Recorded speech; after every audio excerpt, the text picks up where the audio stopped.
Hello there, got a great topic for you today. How to attract more customers. My name is Peter Beckett, I'm the Village Marketer, and yes, today I'm going to show you how you can really improve your sales conversions without selling anything. So let's get started, okay? Firstly, we need to work out how to get the attention of people who will be good customers for us. People we could have long-term business relationships with. People that will pay us. People that will be profitable to work with. So let me share with you some thoughts, tips and action steps that you can take when talking to prospective customers so you can really understand where they're coming from, to understand their needs, their wants, their fears, their frustrations, to understand the deeper levels of their motivations so that when you finally offer your particular services and solutions, they're almost compelled to want to buy from you. Because they feel like they've got a great connection with you, and they also feel and believe and think that you truly understand them, because that's what will happen if you follow what I'm about to share with you. And if you do that, then you're more than halfway there. So firstly, you need to know what they're buying. It's important to know not just what, but why they're buying. If you don't know what and why they're buying, then it's going to be darn hard to make a sale. The what and the why they're buying may be completely different from what you think. Never assume or try to guess or put words in the mouths of your potential prospects. Do not do that. Simply ask questions and listen. Yes, it's that simple. The way to know what they're buying and why they're buying is to ask, and to keep asking until you truly understand. This is the place, by the way, where most marketers and entrepreneurs drop the ball when it comes to marketing, doing sales and getting customers. Most people who have businesses don't ask questions. They just don't ask the questions. I don't know why. Maybe it's social fear or shyness, or maybe they don't want to be rude. Whatever it is, they don't ask questions. And it's tragic, because prospective customers love to be asked. They want to know what you think about things. They want to share with you what their hopes and fears are. They want you to truly understand what they want and desire. They love this. They love to be heard. They love to be listened to. And more important than anything else, they love to be understood. There's a simple way to know that you've clarified so much that you understand what's going on. It's not just understanding, but understanding so well it's impossible for you to misunderstand. And the way to know that you don't misunderstand is to go at least a few levels deep with all your questioning, and to keep asking from different angles, clarifying questions until you really nail it. The bottom line is we humans have different definitions for the very same word, right?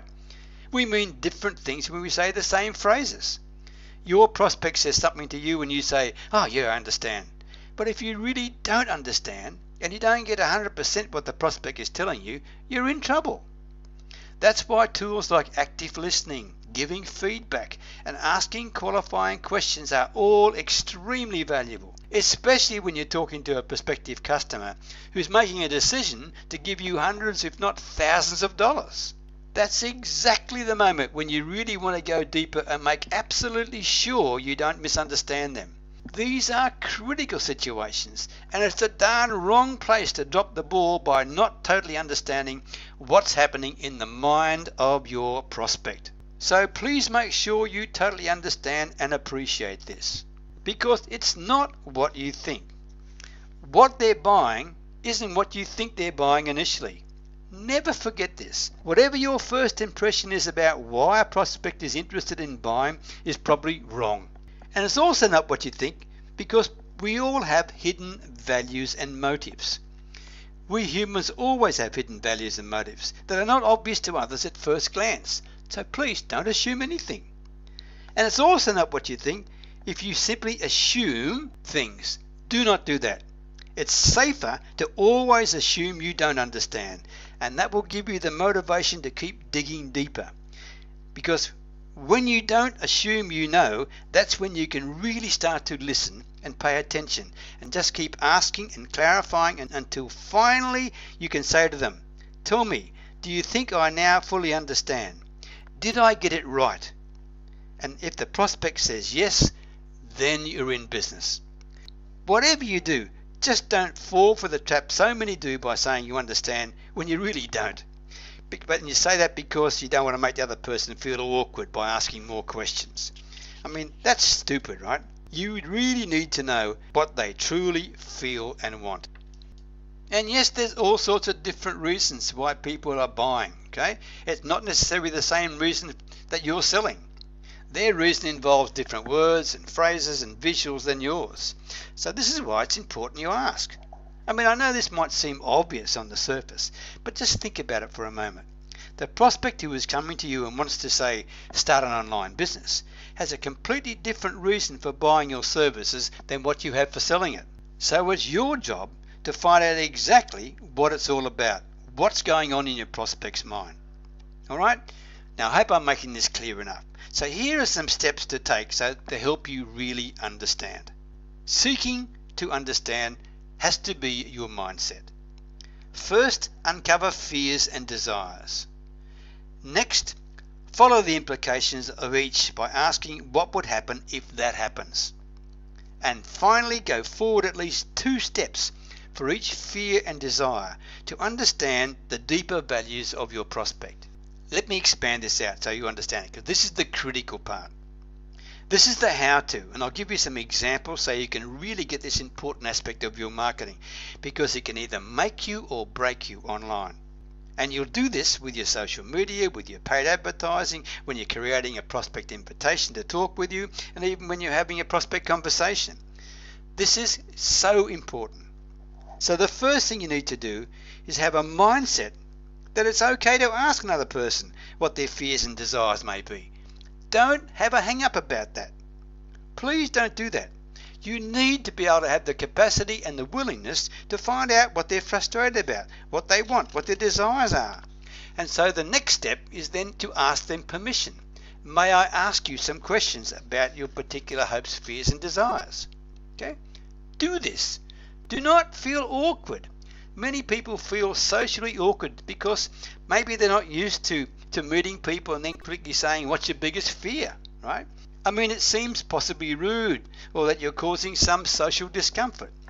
But if the prospect has already expressed an interest in wanting to get to the next level in their life, that they've got a challenge, a pain, a frustration, or whatever it may be, and they've shared that with you, then I can tell you questions about their desires, their desired destination, and their fears, like what's holding them back, are great questions to ask.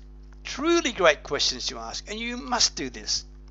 The same thing applies when it comes to asking about the implications for each fear and desire. For example, such as, what do you fear most when it comes to starting an online business? That could be one question you could ask. And if they say, oh, Peter, I'm not sure what's the best business option for me, then you could simply say, well, what happens if you select the wrong business option? And their response might be, oh, they're scared of being ripped off or scammed. So now you know you're at a much more deeper, sensitive level. So then you could ask, well, what happens if you are ripped off or scammed?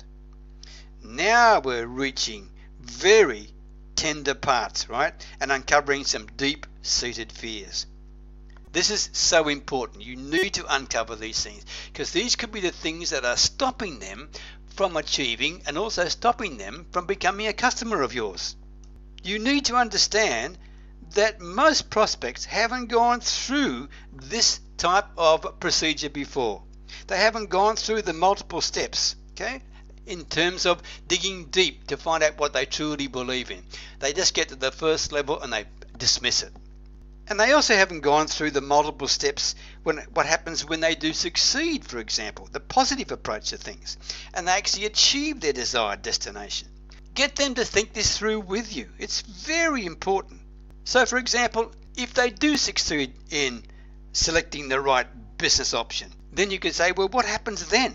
They'll probably answer, well, I'll be able to make more money. So then you could say, well, what happens when you can make more money? And they could answer something like, well, then I can avoid the fears of not being able to take care of my family. And then you could follow even more by saying, and tell me more about that. What happens when you can take more care of your family? What does that mean to you? What happens? And they could say, well, then I could maybe take our first family holiday ever. Or perhaps I can then send our children off to college without fear and worry about this. So you can see how questioning like this can go both up and down, and they magnify each other as they're going in different directions. What you're doing is truly establishing the gap between where the person is now and where they really want to be, their desired destination. So please don't let some social anxiety stop you from asking probing questions to truly uncover where your prospect is coming from. It's an invaluable service that you're offering. Be proud to do this. It's truly very special. So you've got to really go out and give this a try, because when you're talking to someone who has a challenge in their life or a desire or a goal, they really like to be asked these type of questions. The more you can uncover and understand your prospect's deeper values, the more chance you have of being perceived as a highly valued advisor, as well as way more successful with your sales potential, and of course your bottom line will bloom. So do not hang back, okay? Now, if you want to know more about how to get more sales with no pitching, contact me. There's my contact details on the screen there. There's my Skype and my email. And yes, I've got a training program that's called Want to Know How to Get More Sales with No Pitching. All right? If you want it and you're interested, it's free. Let me know. Let me leave you with one final thought. If you take the opportunity to ask probing questions that help your prospective customer to understand where they are right now and where they're going to be in the future, whether they become a customer or not, I can tell you they will truly appreciate the experience. They'll thank you for the opportunity, and they'll more than likely become an advocate for you and your services. What more could you expect, and what more could you want? Okay, in this highly competitive world, that's a fantastic thing. So I wish you well, and I hope you found some real value in this presentation. All the best, and I'll talk to you next time.